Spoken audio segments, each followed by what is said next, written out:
The decision was already written down. In January 1919, before a single vote was cast in the Middle East, before any local population was consulted, British officials were already discussing how to govern territory that did not yet officially exist. While soldiers were still returning home from the war, carrying injuries, medals, and silence, the future of the region was being handled somewhere else. Not in public. On paper. Inside the Foreign Office in London, internal memoranda circulated about the future of the former Ottoman lands. They did not ask whether new states should be created. That question had already been settled. They asked whether those states could be controlled. Officials debated the viability of governing Mesopotamia as a single unit. They acknowledged that its population was divided by religion, tribe, and region. They discussed the likelihood of rebellion. They estimated the military force required to suppress it. This was not speculation. These discussions happened months before the Treaty of Sèvres, years before independence, and decades before the first modern conflicts that would later be described as inevitable. The instability came first, on paper. The borders came later. British policymakers understood that dismantling the Ottoman system would create long-term instability. The question was never if it would happen, it was whether the cost would be acceptable. And in 1919, the answer was yes.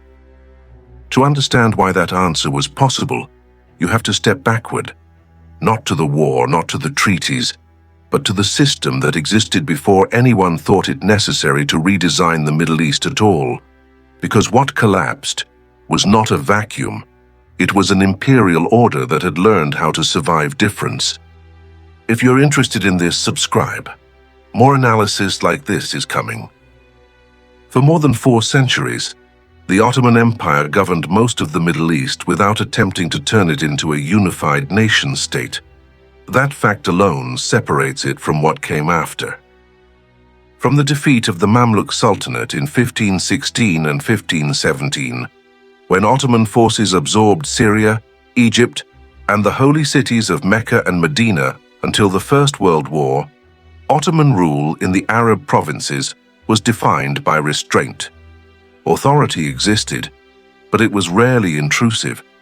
Power was exercised indirectly, through layers of intermediaries who understood local society far better than Istanbul ever could. The empire did not rule by flattening difference, it ruled by accommodating it. Ottoman governors were appointed from the center, but they governed through local elites. Urban notables, religious scholars, merchant families, and tribal leaders were integrated into imperial administration rather than replaced by it.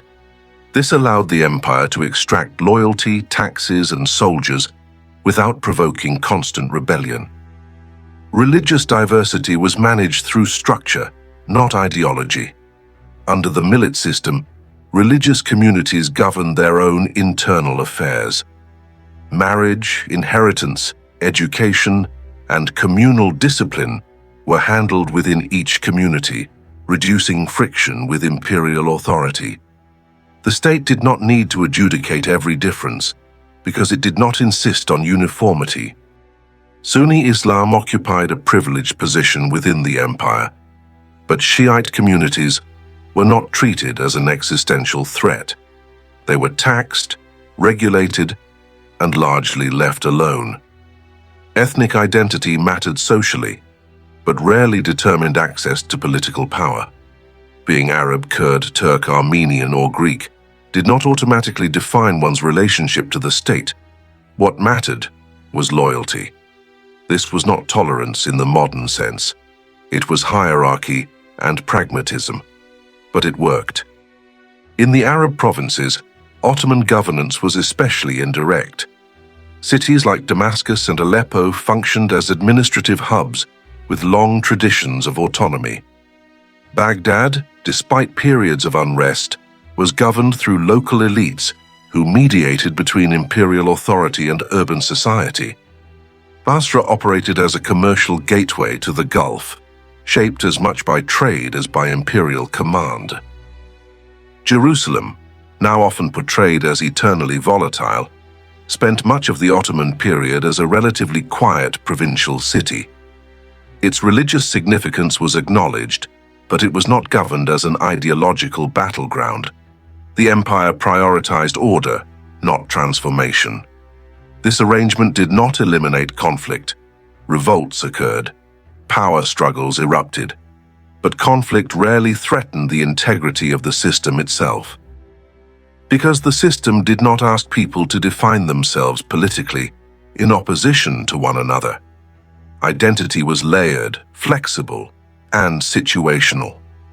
Political allegiance did not require existential loyalty to an abstract state. That distinction would later disappear. By the 19th century, the Ottoman system began to strain, not because it stopped functioning, but because the world around it changed faster than it could adapt. European industrialization transformed global power relations. Military technology advanced. Capital moved across borders at unprecedented speed. Empires that failed to modernize found themselves vulnerable. The Ottomans knew this.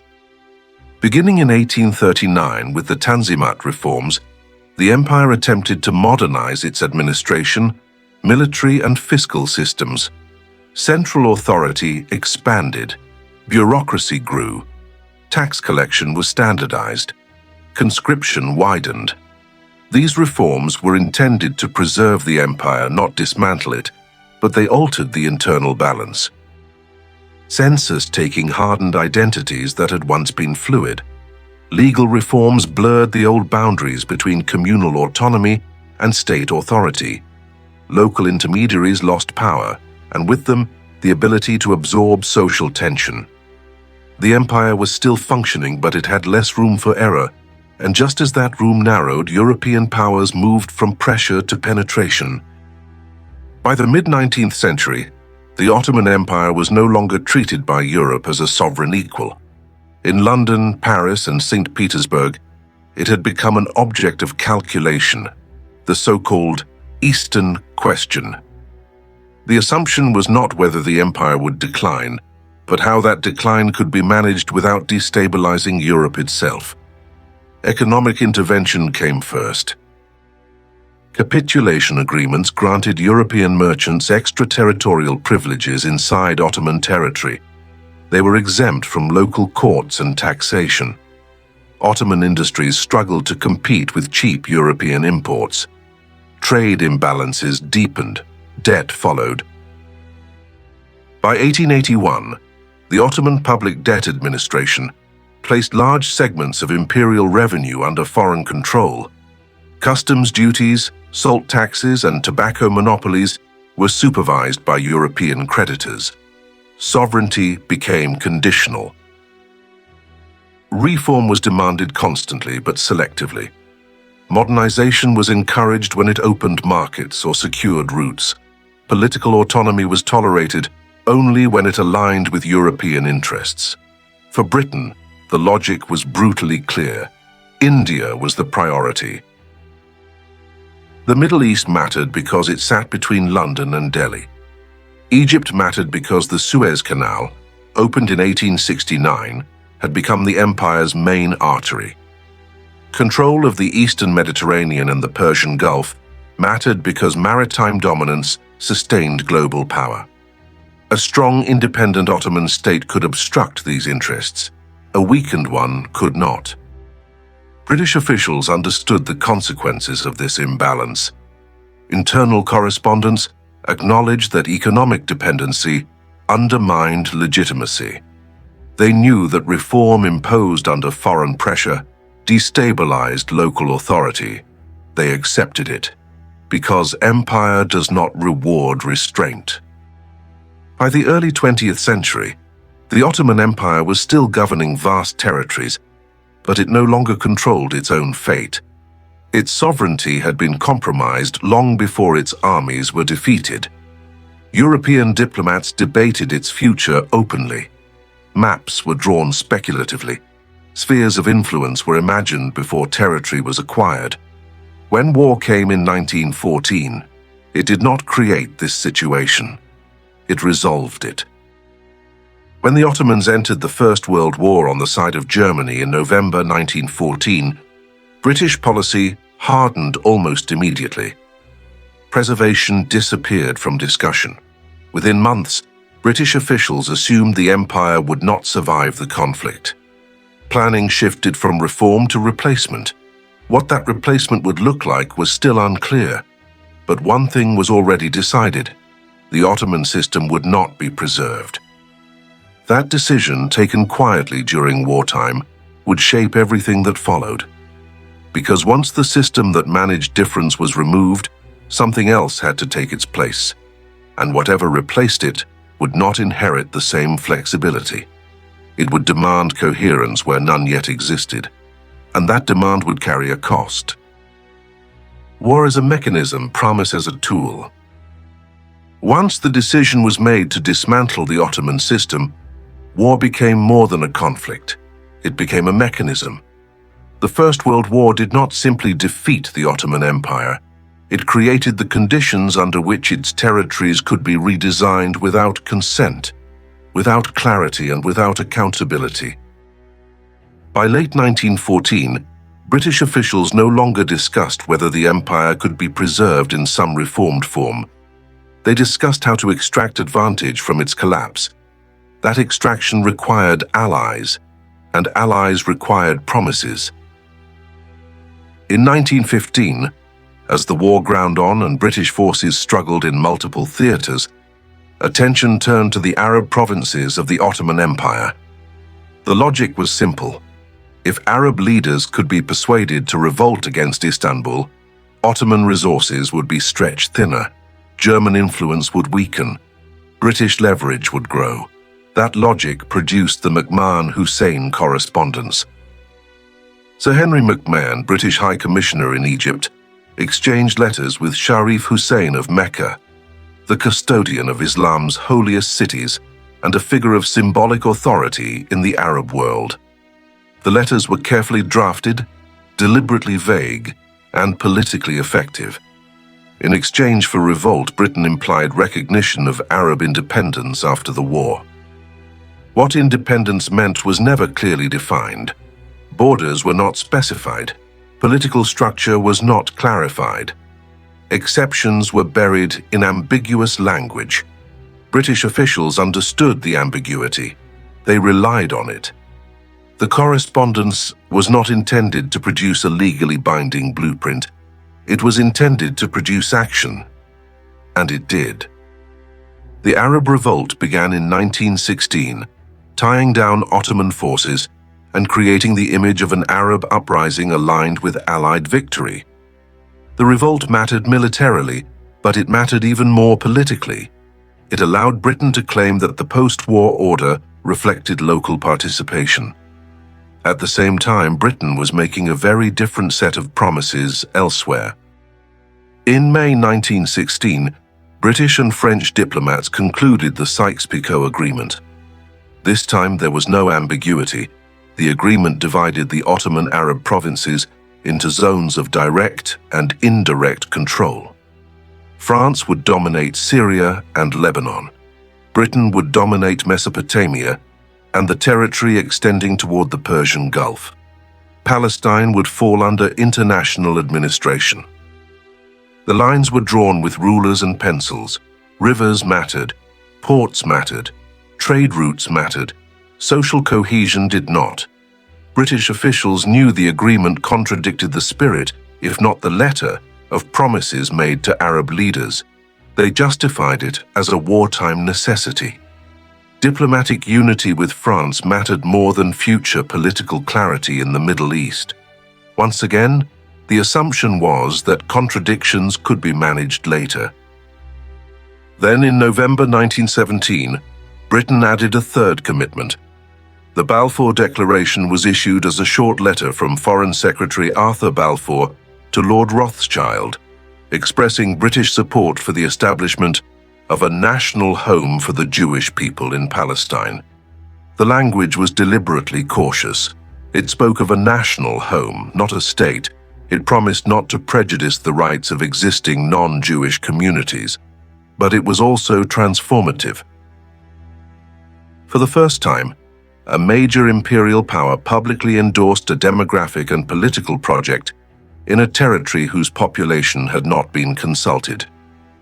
British officials were aware of the implications. Internal memoranda acknowledged that Palestine was already inhabited, politically sensitive and religiously charged. They knew that Arab opposition to mass Jewish immigration would be intense. They proceeded anyway. Strategic calculations outweighed caution. Support for Zionism was seen as a way to secure wartime advantage, influence American opinion, and strengthen Britain's post-war position. The future consequences were acknowledged. They were deferred. By the time the war ended in 1918, Britain had made 3 overlapping sets of commitments regarding the same territories. To Arab leaders, independence had been implied. To France, division had been negotiated. To Zionist leaders, political support had been promised. These commitments could not all be honored simultaneously. British officials knew it. What mattered was that the war had been won. Victory transformed ambiguity into authority. At the Paris Peace Conference in 1919, the fate of the former Ottoman territories was discussed openly. The language shifted from alliance to administration.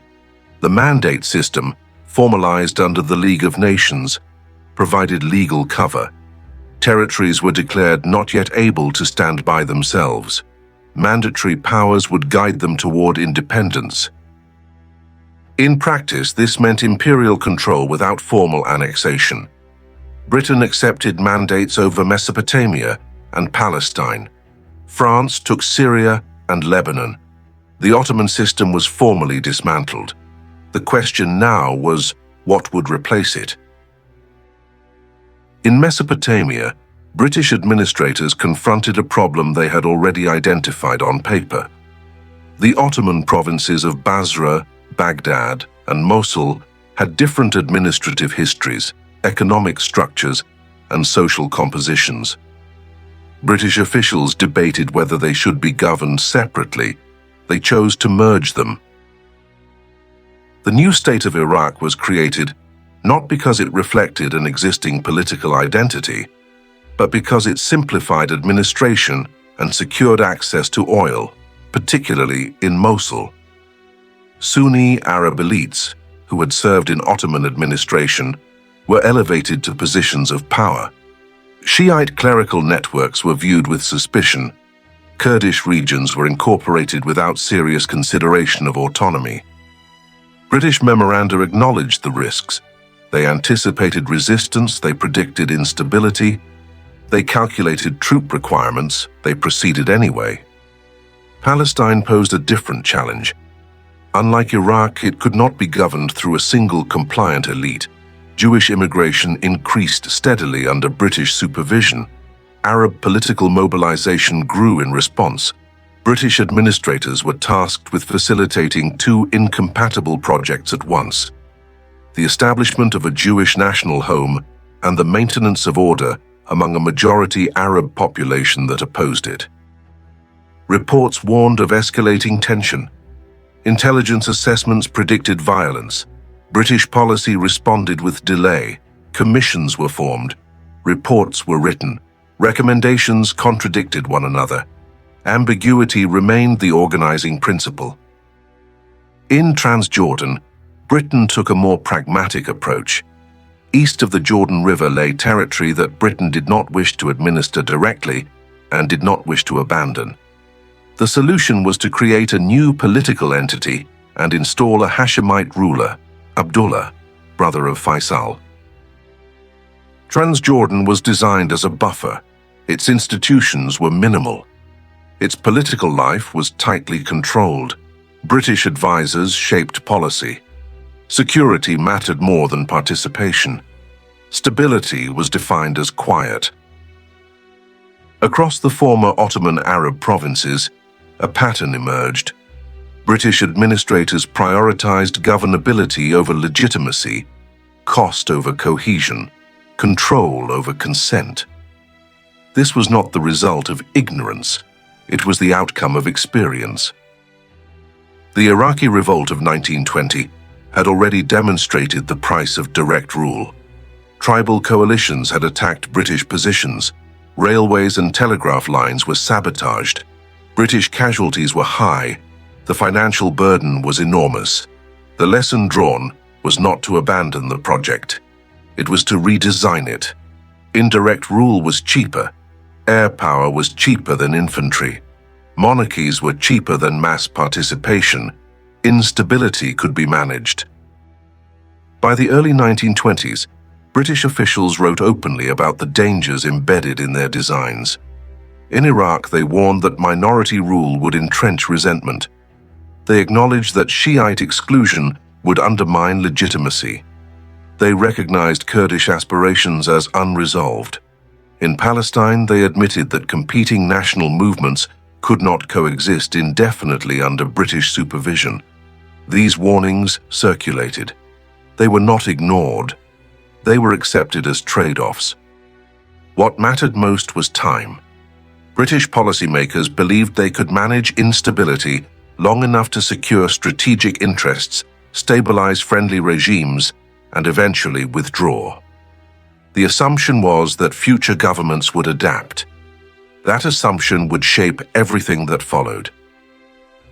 By the mid-1920s, the new Middle Eastern order was in place. Borders had been drawn, regimes installed, institutions created. They functioned, but they functioned narrowly. They maintained order. They suppressed dissent. They deferred legitimacy. And with each year that passed, the cost of redesign increased. The Ottoman system had absorbed difference through flexibility. The British system froze difference into structure. Once frozen, it could not be easily reshaped. That rigidity would define the post-imperial era. The cost that could not be managed. When Britain began to withdraw from the Middle East, it did not leave behind chaos. It left behind systems that knew how to function under pressure, but only in one direction, downward. Authority flowed from the top. Legitimacy did not flow upward. Participation was narrow. Opposition was treated as a threat to order, not as part of political life. This was not an accident of personality or culture. It was inheritance. In Iraq, independence was formally declared in 1932, but sovereignty arrived already constrained. British advisors remained embedded in the military and bureaucracy. Treaties guaranteed British access to bases and oil. Political participation remained limited to a narrow elite. The monarchy survived not by representing society, but by managing it. Shiite communities, long excluded from meaningful power, remained suspicious of the state. Kurdish regions in the north experienced repeated uprisings, each one suppressed through military force rather than political accommodation. The system rewarded control, so control became the priority. By the 1930s, the Iraqi military had emerged as the only institution capable of acting nationally. Politics increasingly revolved around officers rather than civilians. Coups followed in 1936 and 1941, each justified as a correction, not a revolution. When the monarchy was finally overthrown in 1958, the structure did not collapse, it hardened. The new regime inherited centralized authority, politicized security forces, and weak mechanisms for representation. Power changed hands, but the architecture remained. Across the region, variations of the same pattern appeared. In Syria, French mandate policies had fragmented political life and empowered minority communities within the military. Independence in 1946 did not resolve these imbalances, it intensified them. Between 1949 and 1970, Syria experienced a series of coups that reshaped the state again and again. Each one promised stability, each one centralized power further. Eventually, authority consolidated in institutions designed for coercion, not compromise. In Jordan, the monarchy endured precisely because it remained what it had been designed to be: a centralized authority supported by security services, insulated from mass political participation, and aligned with external patrons. Stability was achieved, but it was narrow. Palestine followed a different trajectory, but it was not disconnected from the same logic. By the mid-1940s, British officials acknowledged openly that the mandate was ungovernable. Arab opposition to Jewish immigration had hardened. Jewish militant groups targeted British forces. Costs rose sharply. British reports admitted what had been evident for years: the mandate's obligations were incompatible. Britain did not resolve the contradiction. It exited it. In 1947, the issue was referred to the United Nations. Partition was proposed as a solution to a problem that had been deferred for 3 decades. Partition did not reconcile competing claims. It froze them. The War of 1948 transformed administrative lines into front lines. Displacement hardened identity. Borders became symbols of loss and survival rather than compromise. The British left. The structure stayed. What followed across the Middle East in the second half of the 20th century is often described as instability, as if it was spontaneous. It was not. It was patterned. States consolidated power through militaries and security services because those were the institutions designed to function. Political parties were weak. Civil society was constrained. Opposition was framed as existential threat. This was not because democracy was culturally incompatible. It was because the inherited systems punished dispersion of power. Authoritarianism was not an aberration. It was efficient. Sectarianism followed the same logic. Under the Ottoman system, religious difference existed but rarely determined sovereignty. Under the post-Ottoman states, identity became politicized because it was built into the structure of governance. Groups competed for control of the state because the state controlled survival. Once identity was linked to access, exclusion hardened. The result was not endless chaos, but recurring crisis along predictable lines. Some places remain absent from global attention for decades. They appear on maps but not in headlines.